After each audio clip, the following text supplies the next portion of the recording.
बताओ, ये देखो, दुबई में भी ड्रोन अटैक कर दिया है। क्या हो क्या रहा है ये पूरी दुनिया में? आखिर ये ट्रम्प चाहता क्या है? पूरी दुनिया पे राज करना है जी। अरे यार मतलब अगर राज करना भी है भाई तो ये कोई तरीका थोड़ी है कि मतलब आप घर में बैठे हो, मिसाइल छोड़ दी, ड्रोन छोड़ दिए और न्यूक्लियर वॉर की धमकी दे दी, ये सब थोड़ी यार।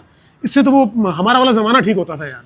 आपका जमाना? मतलब मेरा मतलब नहीं, वो हमारे राजे महाराजा वाला जो ज़माना होता था ना, कि मतलब उस टाइम जब अगर किसी राजा का मन कर रहा है कि उसको दुनिया जीतनी है तो ऐसे घर बैठ के नहीं होता था कि भैया घर से काम हो गया दुनिया जीत ली। नहीं भाई, आपको घर से निकलना पड़ेगा, आपको तैयारी करनी पड़ेगी।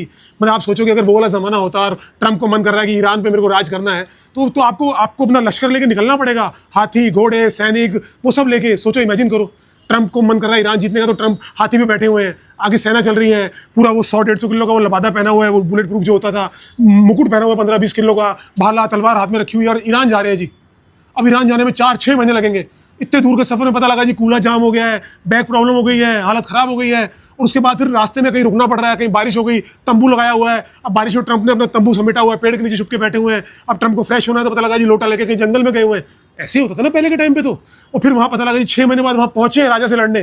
तो ऐसे नहीं कि लड़ने पहुंचे और शुरू हो गए गोलियां वोलियां चला दी। नहीं भाई, वो सामने वाला राजा आएगा, दोनों की बात होगी, फिर ग्राउंड सेलेक्ट होगा कि इस वाले मैदान में लड़ाई करेगी, उस वाले में करे, फिर ग्राउंड सिलेक्शन होगा, फिर ग्राउंड की दोनों तरफ अपनी अपनी सेनाओं के तंबू लगेंगे, फिर तंबू होने के बाद फिर फाइट शुरू होगी। शुरू होने का तरीका है, ये नहीं कि मिसाइल फेंक दी। भाई साहब, आपके पास तलवारें होंगी, भाले होंगे, अपनी अपनी पावर के हिसाब से आप लड़ोगे। राजा राजा से लड़ेगा, वो पैदल वाला पैदल से लड़ेगा, घोड़े वाला घोड़े से लड़ेगा। और फिर लड़ने का भी एक सिस्टम है कि भैया सुबह आपका एक शंख बजेगा तब लड़ाई शुरू होगी, और शाम को जैसे सूर्यास्त हो गया उसके बाद लड़ाई बंद हो जाएगी। और सूर्यास्त होने के बाद दोनों एक दूसरे के खेमे में जाके मिलेंगे, हेलो हाय करेंगे, फिर सुबह वापस लड़ाई शुरू करेंगे। तो मतलब एक लड़ाई करने में भी एक तमीज़ है, एक तहजीब है। ये नहीं कि भैया ये अपने घर में बैठे हैं, उड़ा दिया, इसको मार दिया, उसको मार दिया, कुछ भी यार, बिल्कुल बेकार सिस्टम है यार। सही कह रहे हो धीरज।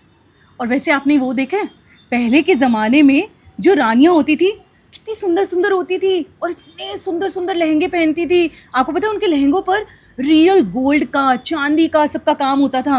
और फिर इतना रियल गोल्ड, अच्छे अच्छे नेकलेस, बैंगल्स, इतने बड़े बड़े चांदी के, गोल्ड के, मांग टीका, ये सब पहन के रहती थी। कितना अच्छा लगता था ना।